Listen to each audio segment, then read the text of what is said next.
देश की वित्त मंत्री निर्मला सीतारमण ने 2025-26 का बजट शनिवार को पेश किया है।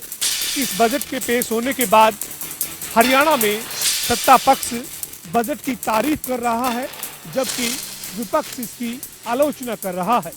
हरियाणा के मुख्यमंत्री नायब सिंह सैनी समेत बीजेपी के तमाम नेता बजट की सराहना करते हुए केंद्रीय वित्त मंत्री और केंद्र सरकार का आभार जता रहे हैं।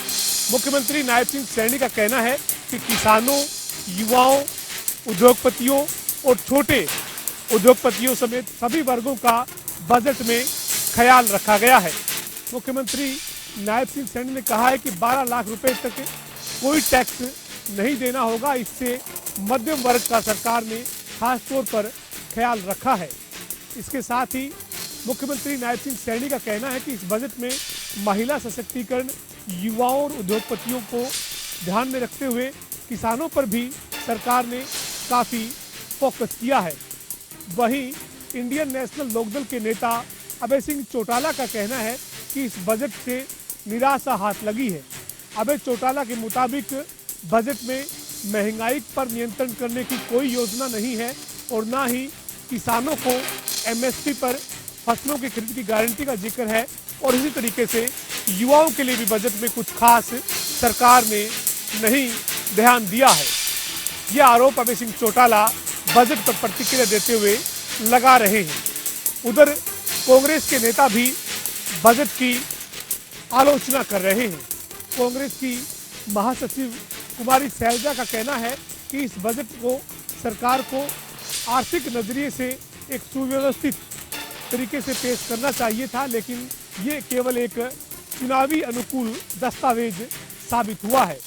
कुमारी शैलजा के मुताबिक किसान, मनरेगा, युवा, महिला समेत किसी भी वर्ग पर इस बजट में कोई ध्यान नहीं दिया गया है। बहरहाल इस बजट को लेकर सत्ता पक्ष तारीफ कर रहा है, तो वहीं विपक्ष इस मामले में केंद्र सरकार और वित्त मंत्री निर्मला सीतारमण पर चुटकी ले रहा है। केंद्रीय वित्त मंत्री निर्मला सीतारमण की तरफ से लगातार 8वीं बार केंद्रीय बजट पेश किया गया। आपको बता दें कि मोदी सरकार 3.0 का यह पहला पूर्णकालिक बजट था। इस बजट में सबसे खास बात जो देखने को मिलती हुई नजर आई वो यह थी कि 12 लाख तक की आय वालों पर किसी भी प्रकार का जो कर है वो नहीं लगता हुआ नजर आएगा। वित्त मंत्री निर्मला सीतारमण की तरफ से मोदी सरकार के तीसरे कार्यकाल का यह पूर्ण बजट पेश किया गया। टोटल बजट 50.65 लाख करोड़ का है। बजट में नौकरी पेशा लोगों के लिए 12 लाख तक की आय पर टैक्स फ्री करके सरकार ने मध्यम वर्ग को साधने की कोशिश की। हालांकि इसको विपक्षी पार्टियों ने दिल्ली के जो चुनाव है उस पर भी जोड़ा कि दिल्ली में चूंकि आने वाले समय में 4 दिन बाद वोटिंग देखने को मिलती हुई जो है नजर आएगी। इसके अलावा अगर हम बात करते हैं बजट में, वित्त मंत्री निर्मला सीतारमण ने बताया कि इलेक्ट्रिक कार, मोबाइल और एलईडी जो है वो सस्ते होते हुए जो है नजर आएंगे। इसके अलावा कैंसर और कुछ जो अन्य जरूरी दवाएं हैं उनके दाम भी जो है घटते हुए नजर आएंगे। इसके साथ साथ अगर हम बात करते हैं तो सरकार ने इस बजट के जरिए बिहार को साधने की भी कोशिश करती हुई जो है नजर आई। जहां पर इस साल के आखिर में चुनाव होने वाले हैं। विपक्षी पार्टी ने भी कहा कि बिहार को जो है साधने की कोशिश इस बजट के माध्यम से देखने को मिलती हुई जो है नजर आई। वित्त मंत्री के बजट भाषण की बात करते हैं तो 77 मिनट के भाषण में वित्त मंत्री की तरफ से करीब 9 बार जो है बिहार का नाम लिया गया। ऐसे में इस बार अगर बजट की बात करते हैं तो सबसे महत्वपूर्ण चीज जो देखने को मिलती हुई नजर आई वो 12 लाख तक का जो आय है उस पर किसी भी प्रकार का टैक्स ना होना, ये एक बजट की यूएसपी जो है वो देखने को मिलती हुई जो है नजर आई है। केंद्र सरकार की तरफ से आम बजट पेश किया गया और 12 लाख तक की आय पर किसी भी प्रकार का टैक्स ना होना सीधे लोगों की जेब में पैसा बचाता हुआ नजर आएगा। आपको बता दें कि करीब 80,000 रुपए सालाना लोगों के इस बजट के माध्यम से यानी जो नया टैक्स लेवल है उसके माध्यम से जो है बचते हुए नजर आएंगे। ऐसे में लोगों को इस बजट से काफी राहत मिलती हुई जो है नजर आई है। 31 जनवरी की शाम को करीब अगर बात करें तो आप मेरे पीछे जो जगह देख पा रहे हैं, यहां पर एक युवक जिसका नाम महेश उर्फ हफ्ता बताया जा रहा है, उसकी इसी जगह पर चाकू से गोदकर हत्या कर दी गई। आप ये जो निशान देख पा रहे हैं, इसी निशान जो है चिन्हित किया गया है और यहीं पर युवक का खून बिखरा हुआ है। बात करें तो लगभग युवक के ऊपर 6 से 7 चाकू के वार किए गए, जिससे युवक महेश गंभीर रूप से घायल हो गया। और अगर बात करें तो इसके बाद में महेश को नारनौल के ही नागरिक अस्पताल में भर्ती करवाया गया था। डॉक्टरों ने वहां से उसे रोहतक के लिए रेफर कर दिया। इसके बाद में महेश को वहां रोहतक ले जाया गया और उपचार के दौरान महेश की मौत हो गई। रतिया के गांव सरदारेवाड़ा में देर रात भाखड़ा नदी में गिरी क्रूजर गाड़ी की घटना ने पूरे सेक्टर को झिंझोड़ कर रख दिया है। भाखड़ा नदी में गिरी क्रूजर गाड़ी में 14 लोग सवार थे, जो विवाह शादी से अपने घर लौट रहे थे। प्रशासन द्वारा 3 लोगों को देर रात रेस्क्यू के दौरान बाहर निकाला गया था, जिसमें एक की मौत हो गई थी। 11 लोगों की तलाश के लिए पूरा प्रशासनिक अमला देर रात जुटा रहा और आज दिन भर भी उनकी तलाश जारी है। सैकड़ों लोग भी मौके पर मौजूद हैं। 8 लोगों के शव बरामद किए जा चुके हैं, जिसमें 7 लोगों के शव सिरसा जिला के कालियावाली के पास भाखड़ा नदी से बरामद हुए हैं, जिन्हें रतिया के नागरिक अस्पताल में पोस्टमार्टम के लिए लाया गया है। लोगों की मांग है कि मृतक परिवारों को 10-10 लाख रुपए का उचित मुआवजा दिया जाए।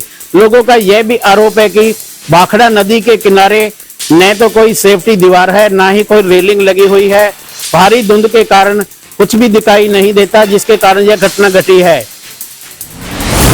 जींद पुलिस अधीक्षक राजेश कुमार ने एक बड़े खुलासे का आज उसके बारे में बताया है कि जो जींद के सदर थाने के एसएचओ थे, उसके ऊपर एक गंभीर आरोप महिला लगाए गए थे। उसी को कहते हैं एक बड़ा खुलासा करते हुए कहा कि एक जींद शहर के अंदर एक बड़ा गिरोह इस मामले में काम करा था। जो महिला थी उसको 2 लाख रुपए एडवांस दिए गए कि आपने एक अधिकारी के खिलाफ झूठे मामले, रेप के मामले की शिकायत है वो दर्ज करानी है। उसको लेकर हमें जो पुलिस अधिकारी इसके ऊपर दबाव बनाता है, जो भी पैसे आएंगे वो हम आपस में जो अपना बराबर का हिस्सा है उसको बांट लेंगे। और एक इसकी शिकायत महिला आयोग को भी भेजी गई थी और उसके बाद जो पुलिस अधीक्षक है उसके जो मामला है उसके संज्ञान में है, उसको लेकर एक बड़ी उच्च कमेटी बनाई गई और मामले की तहकीकात करने के लिए अधिकारी को निर्देश दिए गए। और अधिकारियों ने जब इस मामले में जो मुख्य आरोपी हैं 3 आदमियों को गिरफ्तार किया और उसमें एक महिला भी है, तो सामने आया कि जिस महिला के नाम से चिट्ठी और जिस महिला के नाम से शिकायत दर्ज की गई थी वो नाम ही झूठा था। महिला का कुछ और नाम है, किसी और नाम से महिला ने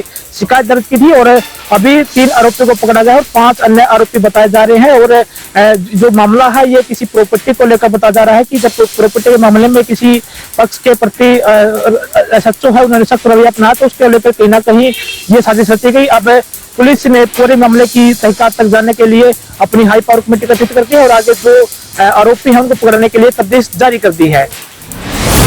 पानीपत में कार चालक की गुंडागर्दी देखने को मिली।